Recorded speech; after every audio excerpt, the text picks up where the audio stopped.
Emilio fue atacado por dos jóvenes que descendieron de una camioneta Jeep roja. Perdió demasiada sangre y ya de ese shock hemorrágico no se pudo recuperar. Puedo decirte que él era un tipo de muchos amigos, mucho talento y poca vergüenza. El caso de Emilio venía a engrosar la lista de personas asesinadas por delincuentes en ese año.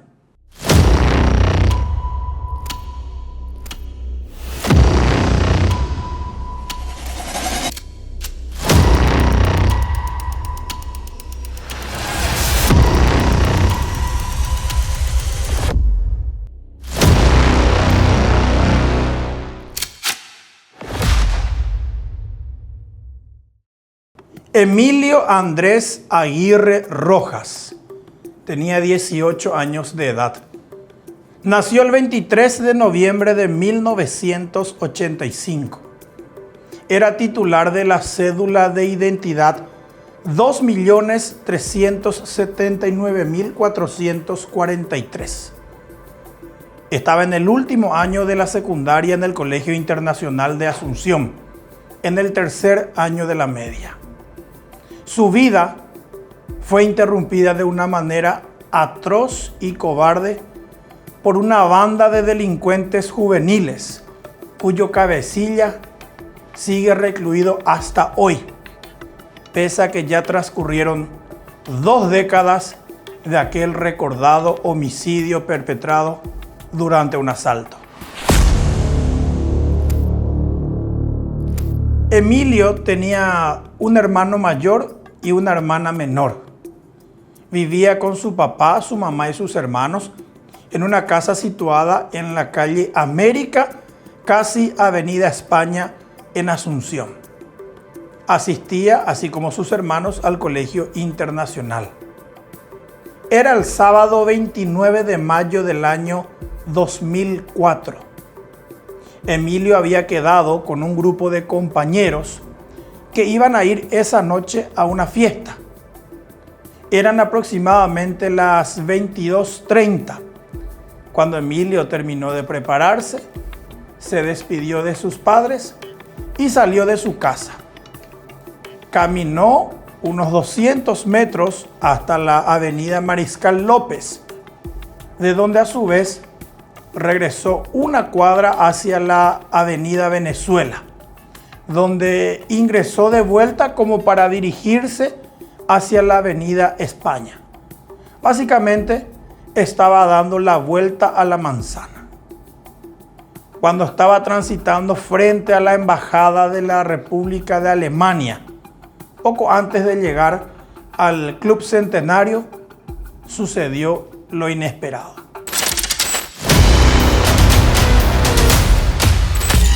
Emilio fue atacado por dos jóvenes que descendieron de una camioneta Jeep roja. Los malvivientes anunciaron el asalto. Le pidieron su celular y su billetera. Emilio opuso resistencia. Él creyó que tal vez podría contra los dos malvivientes. Se desató una pelea en la que lamentablemente el estudiante del Colegio Internacional acusó una puñalada que finalmente sería mortal. Durante las escaramuzas apareció en escena una camioneta que era manejada por un señor que acababa de dejar a uno de sus hijos en el Club Centenario también para una farra. El testigo, el conductor de la camioneta, mientras conducía hacia la avenida Mariscal López por la avenida Venezuela, se percató de que 3 muchachos estaban enfrascados en una pelea. Como para desactivar la riña, hizo un cambio de luces y luego tocó la bocina. Automáticamente 2 de los jóvenes que protagonizaban la pelea abandonaron la riña y corrieron hacia la avenida Mariscal López, dejando tirado en el piso al tercer involucrado. Era Emilio Aguirre. Estaba sangrando. Acababa de ser apuñalado. y nosotros nos enteramos durante un partido, ¿verdad? O sea, creo que terminamos el partido por compromiso nomás, ¿verdad? De que él estaba en emergencias médicas y de que, bueno, había pasado lo que ya sabemos. Fue domingo a la mañana que estábamos jugando el partido ahí, incluso como estábamos medio justos, algunos hasta le llamaron, ¿verdad? Para ver si podía venir a completar. Le estaban esperando. Le estábamos esperando. Y bueno, ahí fue que nos enteramos que le había pasado algo que era grave, que estaba en emergencias médicas. Y bueno, después con el paso de las horas le trasladaron al sanatorio italiano ahí sobre España, y ahí sí comenzó a juntarse gente, ¿verdad? Esa fue la primera vez que yo en lo particular me fui para poder estar cerca de él, ¿verdad? Aquel testigo de la pelea y quien auxilió a Emilio resultó ser don Juan Mauricio Osuna Pucineri, quien en ese momento tenía 56 años de edad. Él manejaba su camioneta Toyota rumbo a su domicilio. Este recordó aquella vez que bajó de su vehículo para asistir a Emilio. ¿Qué te pasa?, le preguntó. Emilio le contestó: me clavaron. Al ver la mancha de sangre en la camisa del joven estudiante, don Juan Mauricio Osuna Pucineri lo alzó a su camioneta, lo ubicó en el asiento de copiloto y partió raudamente del lugar con destino a un hospital más cercano. Para cuando don Juan Mauricio Osuna Pucineri y el joven estudiante, ya por ese momento herido, Emilio Aguirre, salieron a la avenida Mariscal López, habían consensuado que lo más rápido sería que lo llevaran al centro de emergencias médicas. En el camino, como para mantenerlo despierto, el conductor le preguntaba al estudiante: ¿quién sos? ¿Cómo te llamas? ¿Dónde vivís? Inicialmente Emilio contestaba sin mayores dificultades todas las preguntas. Estaba lúcido, pero a medida que avanzaban, su cuadro se iba deteriorando. Empezaba a jadear y también sus respuestas ya eran más pausadas. Apurado, don Juan Mauricio Osuna Pucineri condujo rápidamente hacia la avenida General Santos, en la que se sitúa el centro de emergencias médicas. Pero había un obstáculo: el semáforo de la avenida Mariscal López y General Santos. En ese momento daba rojo.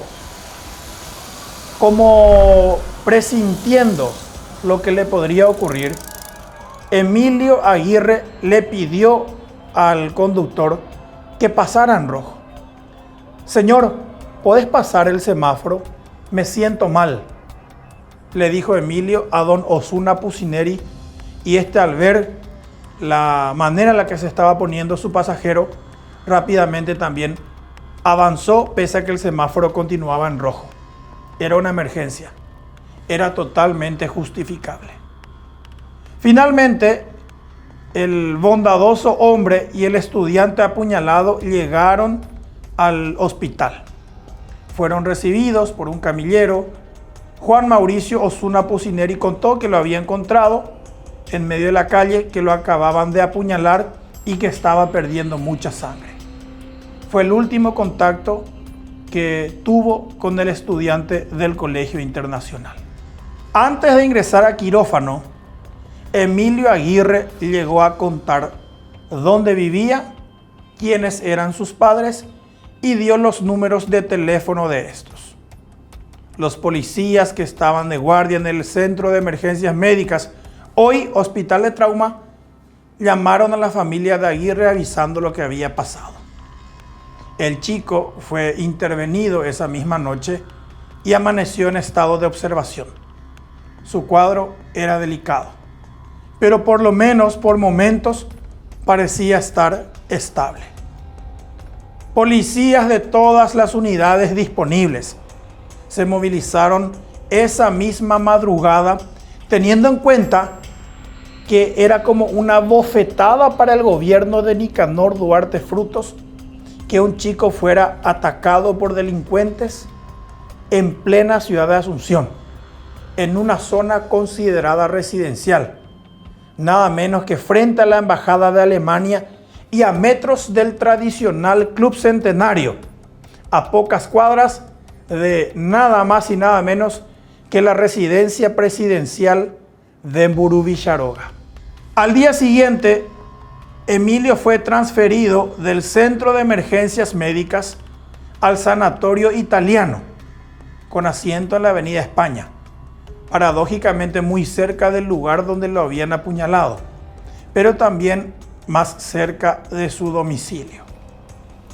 Emilio experimentó altibajos durante los días que estuvo internado en el Sanatorio Italiano.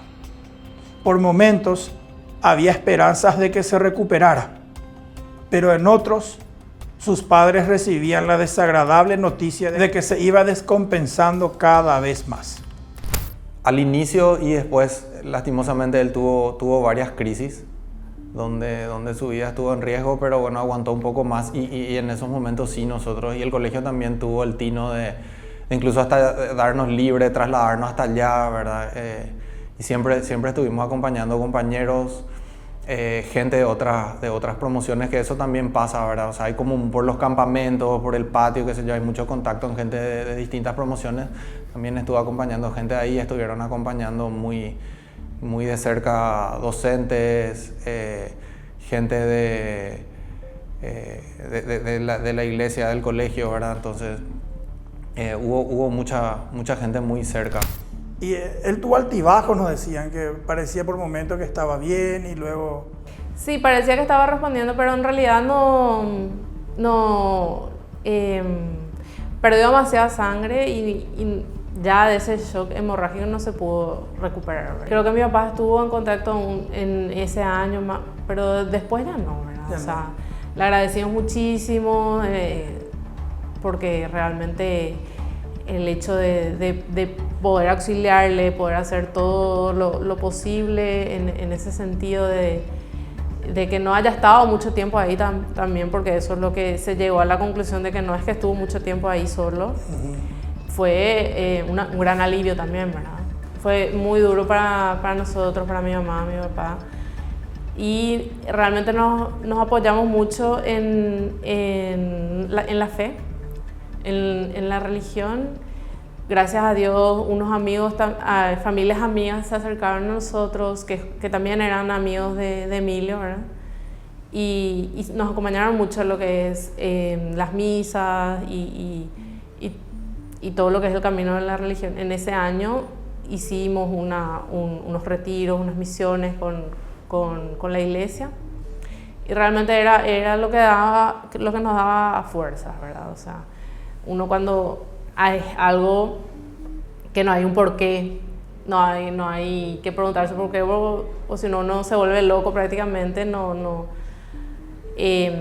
tampoco, seguramente, yo por lo menos traté de no caer en eso, porque es en algún momento en su interior cada uno pudo haberle cuestionado a Dios, ¿verdad? Pero si uno realmente se entrega a Él, yo creo que es más llevadero, o sea, sin tratar de entender y nada, entregar el dolor, entregar la situación, ¿verdad?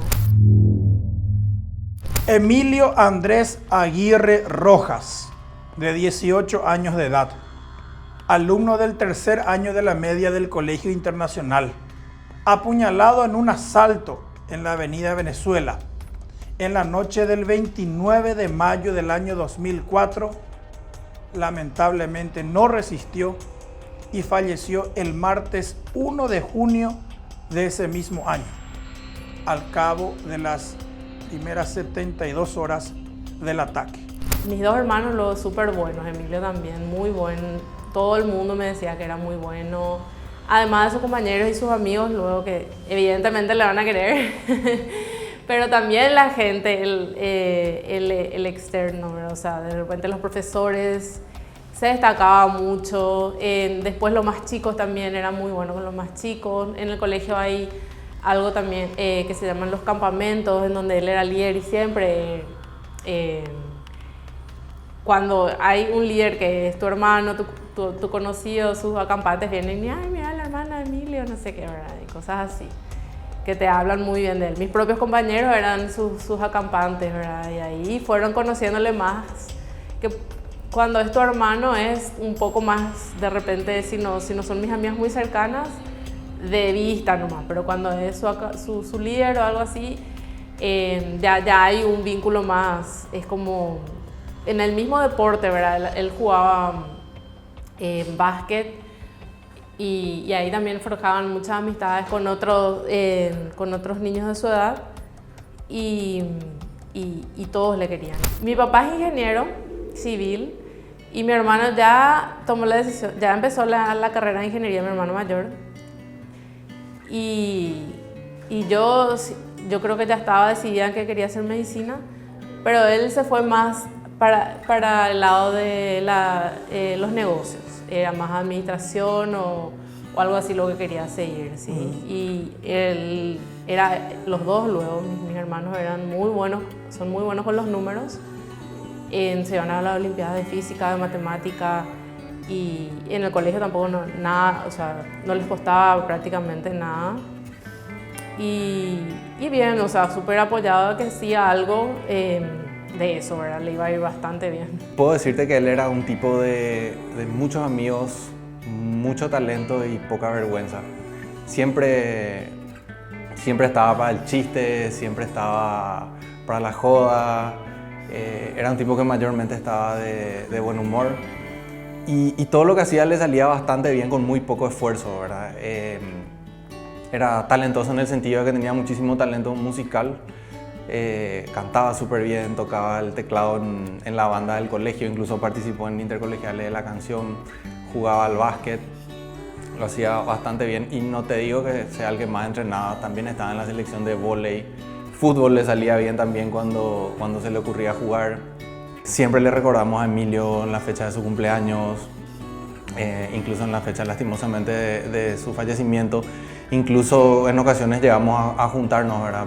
Para brindar en su honor y recordar los tiempos en el que él estaba con nosotros. Con él hay muchas anécdotas muy simpáticas, ¿verdad? Desde que nos metíamos en 15 años donde no estábamos invitados hasta chistes y cosas que pasaban en los asados. Pero una que me acuerdo muy bien, una o varias, ¿verdad? Porque no es que lo hizo una sola vez. Él prácticamente aprendió de oído algunos acordes en guitarra y nosotros al salir del colegio de repente o nos íbamos al gimnasio o nos íbamos a la casa de otro compañero en colectivo, ¿verdad? Y él, ¿qué hacía? Se ponía a practicar en la parada alguna canción de la iglesia religiosa o cualquier cosa que se le ocurriese, ¿verdad? Y se subía al colectivo y ahí le metía, ¿verdad? Incluso después pedía plata, nadie le daba porque la mayoría se daba cuenta que era un chiste, ¿verdad? Incluso una vez le pedía a una señora que tenía un cacho de bananas y le podía dar fruta, ¿verdad? Pero sin problema el chofer le dejaba pasar y él se ponía ahí a cantar, ¿verdad? En el colectivo y nosotros allá atrás matándonos de la risa, ¿verdad? La muerte del chico causó una gran conmoción a nivel nacional. Autoridades nacionales, departamentales, municipales, representantes de diversos sectores se pronunciaron con una voz de protesta sobre la en ese momento creciente inseguridad. El caso de Emilio venía a engrosar la lista de personas asesinadas por delincuentes en ese año, durante el gobierno de Nicanor Duarte Frutos. En esa época, también los movimientos estudiantiles estaban muy fuertes en Paraguay.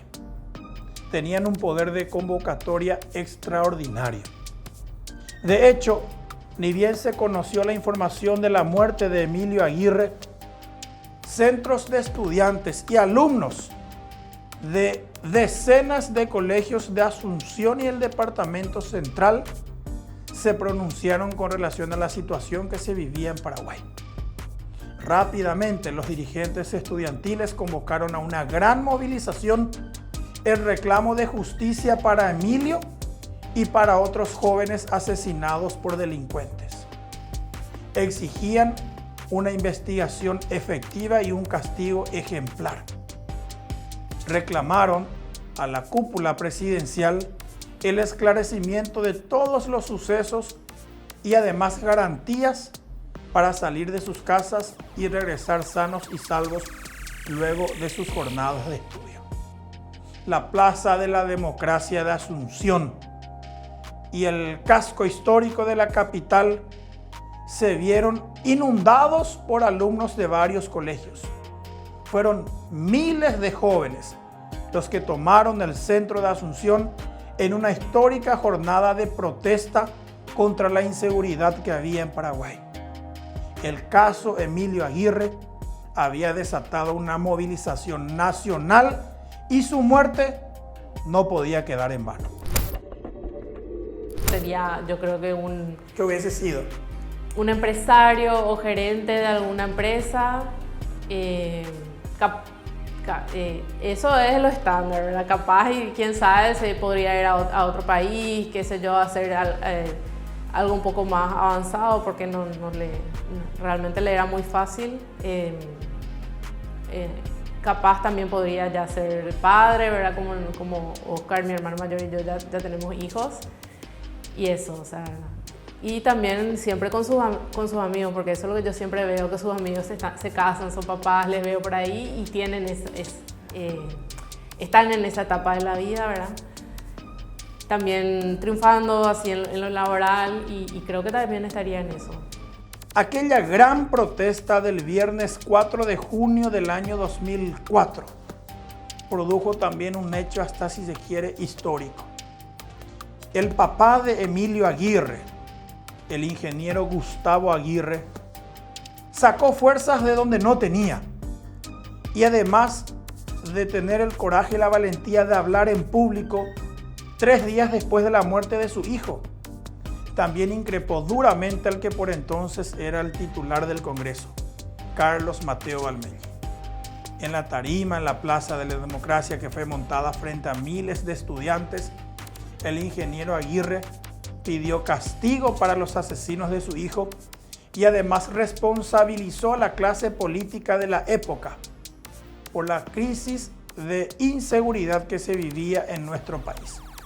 Increpó duramente a Valmeli en representación de todos los jóvenes y todos los padres de familia que sufrían en ese momento los embates de la criminalidad. El asesinato del estudiante del Colegio Internacional, Emilio Aguirre, pasó a ser en aquel año 2004 otro de los casos de inseguridad extrema que azotaban a nuestro país.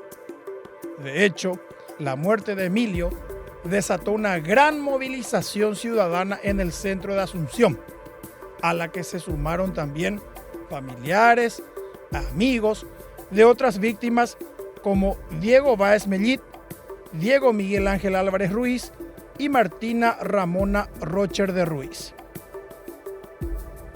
Diego Báez Mellit, de 15 años, por ejemplo, alumno del Colegio Sagrado Corazón de Jesús, Salesianito, fue ultimado a puñaladas al ser atacado por 2 marginales que le robaron su mochila. Sucedió el 13 de junio del año 2001 en Roja Silva y República de Colombia, en una de las esquinas de la Plaza Julio César Franco de la capital. El estudiante Diego Álvarez Ruiz, de 18 años, en tanto, fue muerto de un balazo en el abdomen en un asalto perpetrado por 2 maleantes que también quisieron robarle la mochila. El joven, ex alumno del Colegio Cristo Rey, asistía al 5º curso en el Centro Paraguayo del Saber cuando fue ultimado. El ilícito fue perpetrado a las 20 horas del martes 14 de octubre del año 2003, en José de Antequera y Castro, casi quechua del barrio Valle Apuá de Lambaré. La señora Martina Ramona Rocher de Ruiz, de 63 años, en tanto en ese momento era una de las más recientes víctimas fatales de los peajeros.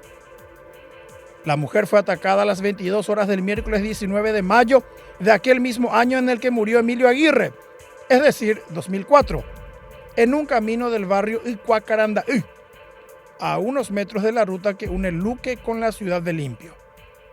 Martina Rocher de Ruiz se encontraba esperando a su hija Celia Adoración Ruiz Rocher, de 28 años, cuando fue interceptada por los marginales que le quisieron robar un bolso.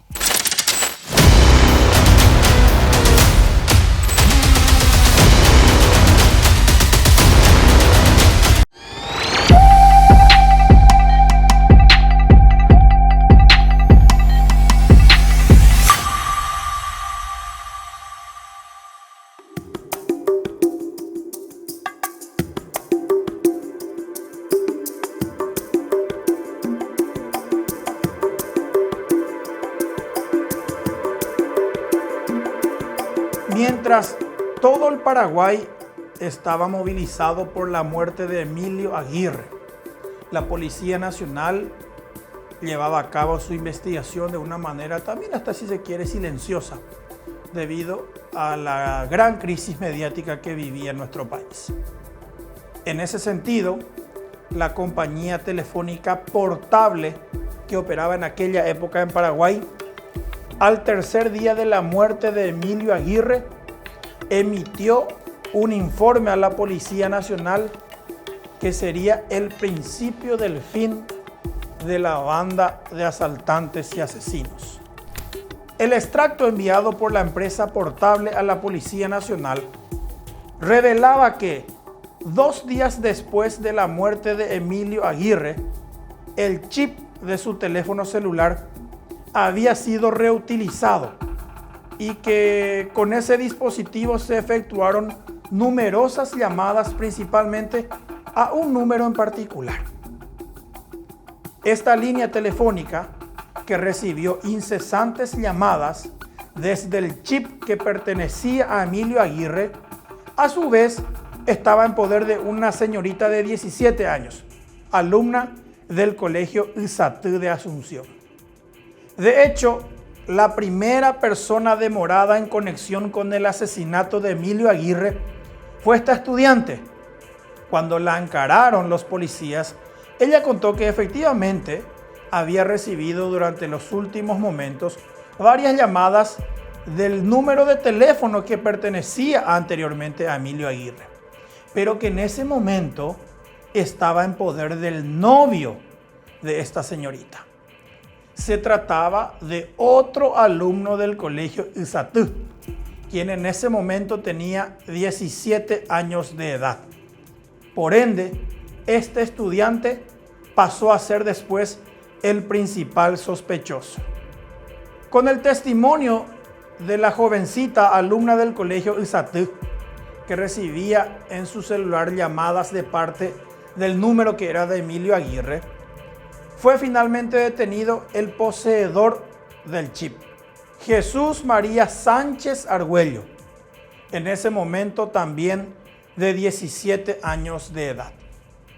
Jesús reconoció a la policía que sí, que él tenía el chip que pertenecía anteriormente a Emilio Aguirre, pero dijo que no sabía de qué se trataba de la evidencia de un homicidio. Jesús, en cambio, contó que el chip le había sido entregado por su hermano mayor. Se trataba de Johan Sebastián Sánchez Argüello, en aquella época de solamente 18 años de edad. Entonces, como por efecto cadena, Johan pasó a ser el sospechoso principal de haber participado en el homicidio de Emilio Aguirre.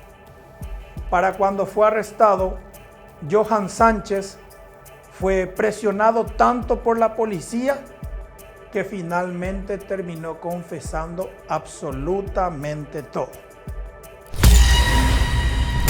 Johan Sebastián Sánchez Argüello, de 18 años, contó que aquella noche de sábado 29 de mayo del año 2004, estaba reunido en el barrio San Pablo de Asunción con un grupo de amigos, la mayoría de ellos también alumnos y exalumnos del colegio ISAT.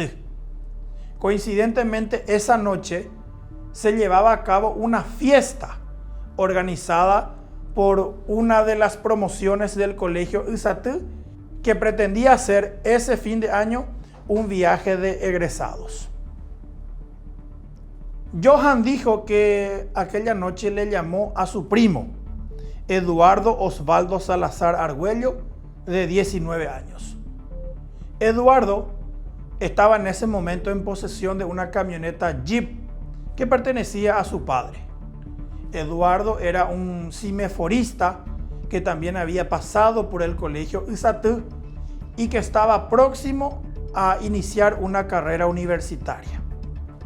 Eduardo Osvaldo Salazar Argüello, de 19 años, entonces fue con la camioneta Jeep de su padre a buscar del barrio San Pablo de Asunción a su primo, Johan Sebastián Sánchez Argüello, de 18 años, y este, a su vez, alzó a la camioneta a su amigo Nazar Adit Katrip Gavilán, en ese momento de 19 años de edad, y que era conocido con el alias de El Iraquí. También subieron a aquel vehículo Elvio Alfonso Acosta Abogado, de 19 años de edad, y otro menor de edad, César Rodrigo Huerta González, quien tenía 16 años. El grupo de jóvenes, antes que ir directamente a la fiesta que se iba a hacer en el colegio ISAT, decidieron dar unas vueltas por la ciudad de Asunción. Venían desde el barrio San Pablo hacia el centro de la capital del país.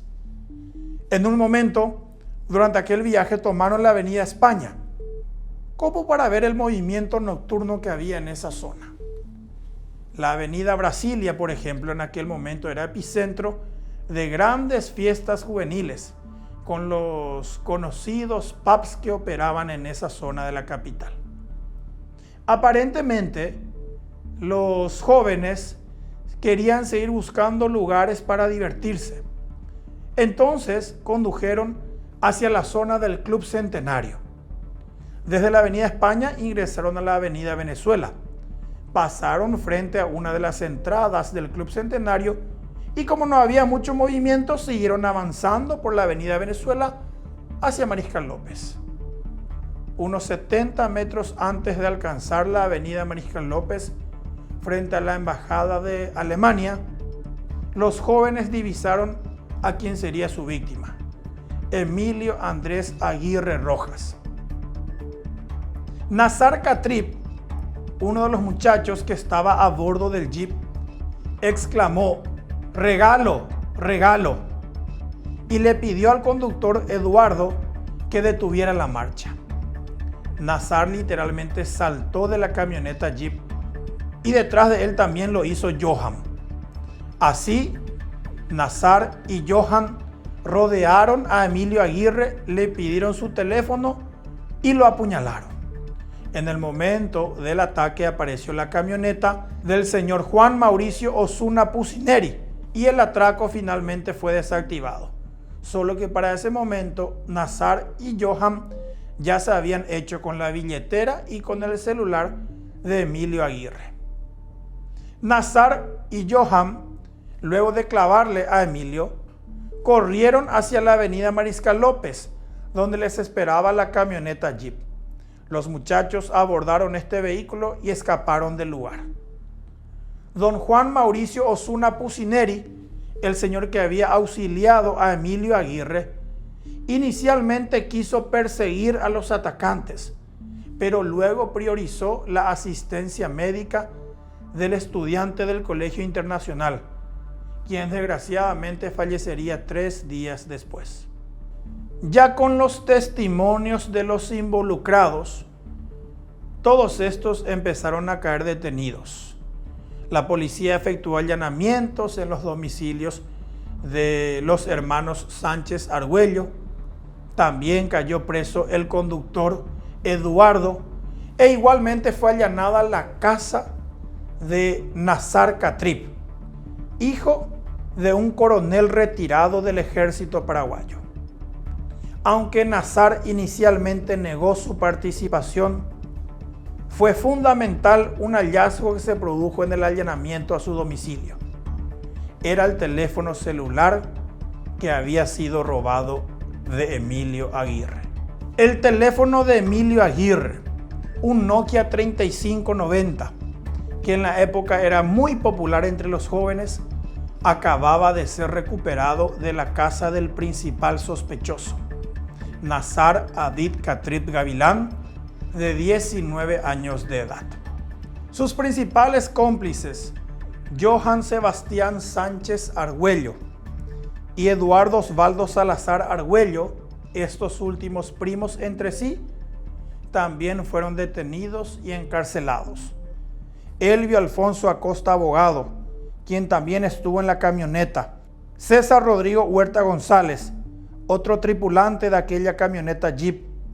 Y Jesús María Sánchez Argüello, quien utilizó el Jeep de Emilio Aguirre, también terminaron detenidos. El proceso penal fue impulsado en aquel entonces por el fiscal Rubén Villalba, quien 10 años después sería destituido de su cargo de fiscal luego de ser capturado, procesado y condenado por recibir una coima para librar de un proceso a una persona a la que tenía imputada. El entonces fiscal Rubén Villalba falleció durante la pandemia del COVID.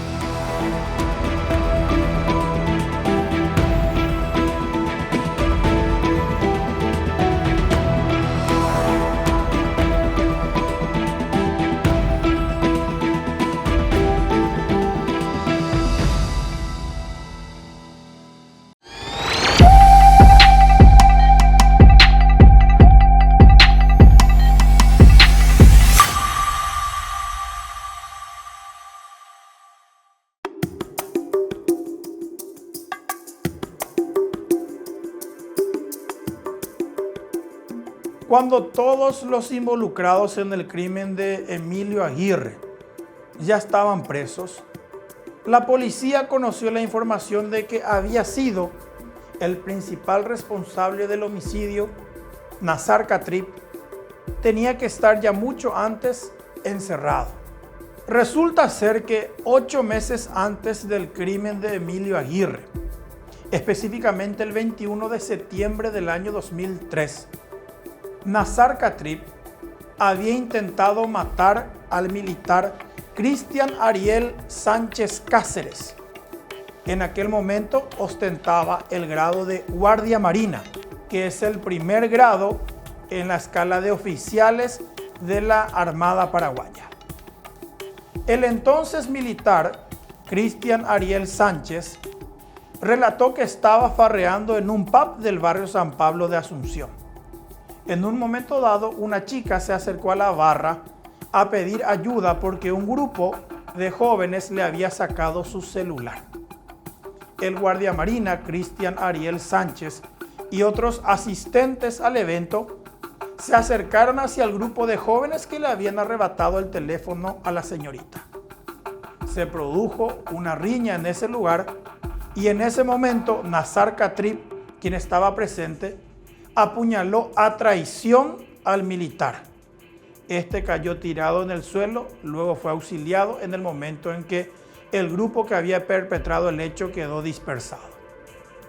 Cristian Ariel Sánchez Cáceres sobrevivió a aquel ataque perpetrado por Nazar Hadid Katrip Gavilán. Este sería detenido semanas después al quedar dormido durante un atraco a una despensa de su barrio. Nazar estaba tan drogado que ni siquiera podía ponerse en pie, de acuerdo con los registros de la policía.